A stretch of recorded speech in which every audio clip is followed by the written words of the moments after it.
Eco Tejas world class electric bike అతి తక్కువ ధరలోనే.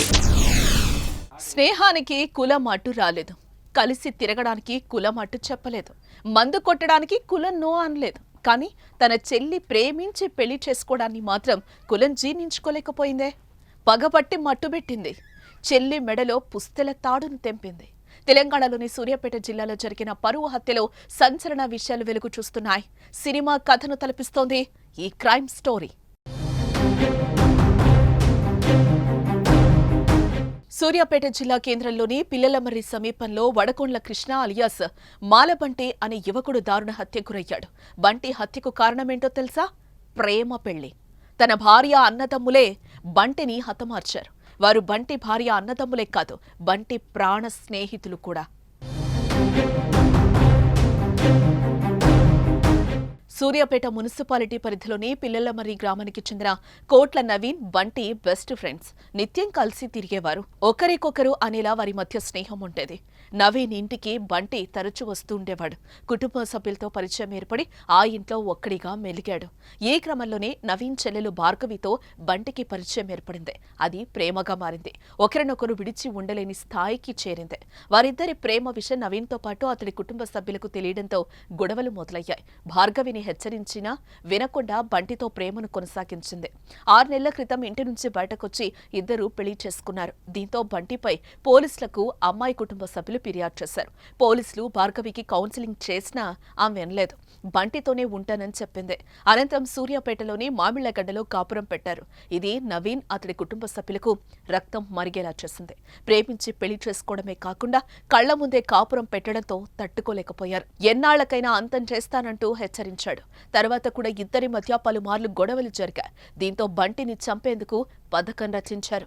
అందుకోసం బైరి మహేష్ సాయం తీసుకున్నారు. ఇంతకీ ఎవరి మహేష్?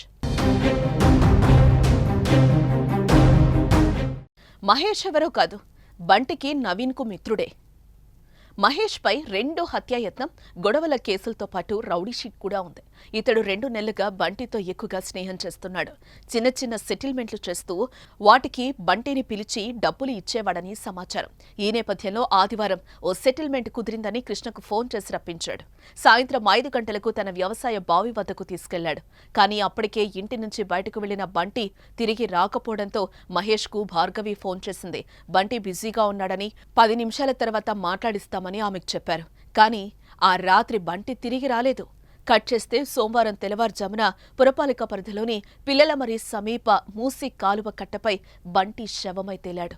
తలపై గాయాలు, గొంతు నిలిమిన ఆనవాళ్లతో అతడి డెడ్ బాడీ పడి ఉండడంతో హత్యగా నిర్ధారించారు పోలీసులు. ఒక 6 months బ్యాక్ కులాంతర వివాహం చేసుకున్నాడు. డిసీజ్ వాళ్ళ వైఫ్ చెప్పేదాని ప్రకారం నిన్న 5 o'clock బైరు మహేష్ పర్సన్ వచ్చి తీసుకెళ్ళిండు. మార్నింగ్ మర్డర్ అయినాడు. కులాంతర వివాహం వల్లనే జరిగిందని వాళ్ళ ఒక కంప్లైంట్. అది పూర్తి విచారణ జరిపితే కానీ, కంప్లీట్ అయితే కానీ మనం ఏదైనా చెప్పగలం. ప్రాథమికంగా వాళ్ళైతే ఇద్దరిని సస్పెక్ట్ చేస్తారు. వాళ్ళు దొరికితే కానీ ఇంకెవరైనా ఉన్నారని చెప్పగలం. ఇక బంటి చనిపోయాడన్న వార్త తెలిసి భార్గవి కన్నీరు మున్నీరవుతోంది. తన అన్నలే చంపేశారని గోల పెట్టి ఏడుస్తోంది. బంటి కుటుంబ సభ్యుల రోదన కూడా ఆపడం ఎవరి తరం కావడం లేదు. అన్యాయంగా హత్య చేశారు కదా అంటూ బోరున విలపిస్తున్నారు. వీడియో కాల్ చేసి వాళ్ళ కోడలతో మాట్లాడిండు. వాళ్ళ కోడలు స్కూల్లో డాన్స్ వచ్చింది. నాన్న మంచిగా వేసినావు, నాన్న మంచిగా ముద్దుగా వేసినావు, నాన్న రేపు వస్తా నాన్న అన్నాడు. మాట్లాడిండు, నవ్వుకుంటా మాట్లాడి అక్క మళ్ళీ నేను సాయంత్రం ఫోన్ చేస్తా అన్నాడు. అటే కథ మళ్ళీ ఫోన్ చేయలేదు. ఇక అమ్మా అమ్మాయి కాడ ఫోన్ ఉందట. ఫోన్ ఎవరో ఫోన్ బైర్ మహేష్ ఫోన్ చేసిండట. ఎన్నడూ చేయడట అసలు బైర్ మహేష్. ఫోన్ చేసి మరి ఆడికి రమ్మన్నాడో ఏం చెప్పిండో తెలియదు.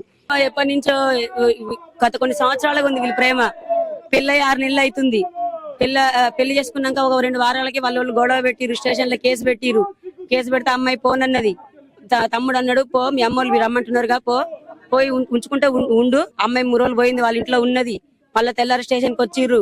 వచ్చినాక కూడా మళ్ళీ మాట్లాడిరు. అమ్మాయితో అబ్బాయితో మాట్లాడితే అమ్మాయి నాకు బంటే కావాలన్నది. వాళ్ళు తిట్టుకుంటూ అందరు వెళ్ళిపోయారట. ఇన్ని రోజులుగా సైలెంట్ గా ఉన్నారు. వాళ్ళ అమ్మ వచ్చి వాళ్ళ బిడ్డతో రోజు మాట్లాడిపోయేది, సమాచారాలు తెలుసుకొని పోయేది వాళ్ళమ్మ. మరి ఏందత్తా మరి రిసెప్షన్ పెట్టుకుందామా, మరి వాళ్ళు పెళ్లి చేసుకున్నారు కదా అని అంటే, వద్దమ్మా వాళ్ళ అన్నలు మంచోళ్ళు కాదు, వాళ్ళ నాన్న మంచోళ్ళు కాదు, ఎందుకు నిమ్మలంగా ఉన్నారుగా ఉండి మళ్ళీ వాళ్ళు అది ఇది చంపుతారు, అది చేస్తారు అని అన్నారు. అమ్మ రోజు వచ్చి నీకు 2 పెళ్లి చేస్తాం, మన ఊర్లో అట్లా మస్తు మంది చేసుకున్నారు, నీకు 2 పెళ్లి చేస్తాం, మనకొద్దు ఆయనకి ఏం లేదు, కులం లేదు, ఆస్తి లేదు, ఎందుకు అని చెప్పేసి వాళ్ళ అమ్మ వచ్చి చెప్తుందట. నైట్ లో ఫోన్ చేసిర్రు 5ంటికి, ఈవినింగ్ టైంలో 5ంటికి బయటికి వెళ్ళిండు. నాకు చెప్పకుండా ఎప్పుడైనా చెప్పి వెళ్తాడు, అసలు చెప్పకుండా ఎవరో మహేష్ అనే పేరు ఫోన్ చేసిండు, వెళ్ళిండు ఏదో తీసుకొస్తా సరే అని చెప్పి. నాకైతే వాళ్ళ మీదే ఉంది. ఎవరు మహేష్ ఎవరు?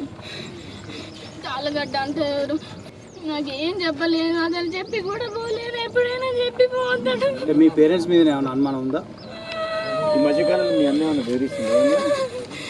అన్న ఏం అనట్లేడు.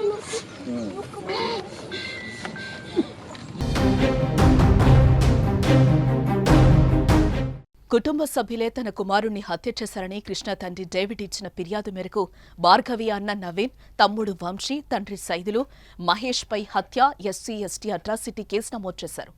ప్రస్తుతం ఈ హత్య రాష్ట్రాన్ని కుదిపేస్తోంది. ఈ హత్యపై మీరేమంటారు? కామెంట్ చేయండి.